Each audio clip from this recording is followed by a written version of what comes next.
എന്താ ഉറങ്ങാതെ ഇങ്ങനെ കണ്ണും മിഴിച്ചിരിക്കുന്നേ? നാളത്തെ കാര്യത്തെക്കുറിച്ച് ഓർത്തിട്ട് ഒരു സമാധാനവും ഇല്ല ചേച്ചി.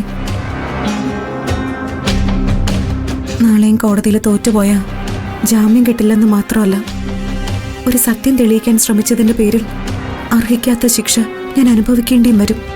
കോടതി കാര്യങ്ങളൊക്കെ അങ്ങനെ തന്നെയാ. തെളിവുകൾ മാത്രം മതി കോടതിക്ക്. അവിടെ മനസാക്ഷിക്ക് ഒരു സ്ഥാനവും ഇല്ല.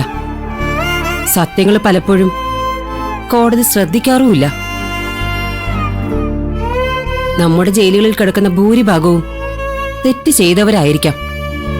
പക്ഷെ ആ കൂട്ടത്തിൽ തെറ്റ് ചെയ്യാത്തതായി ഒരാളെങ്കിലും ഉണ്ടെങ്കിൽ അവരുടെ വിഷമം എത്ര വലുതായിരിക്കും.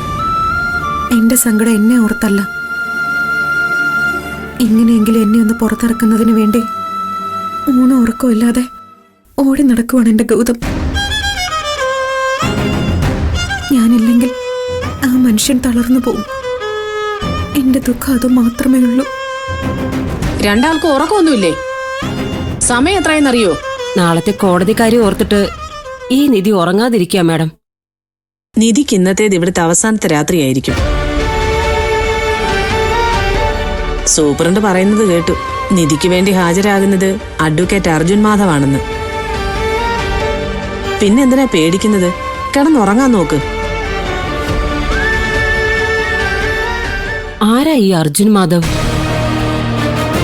എന്റെയും ഗൗതമിന്റെയും സുഹൃത്തായിട്ടുള്ള ഒരു വക്കീല.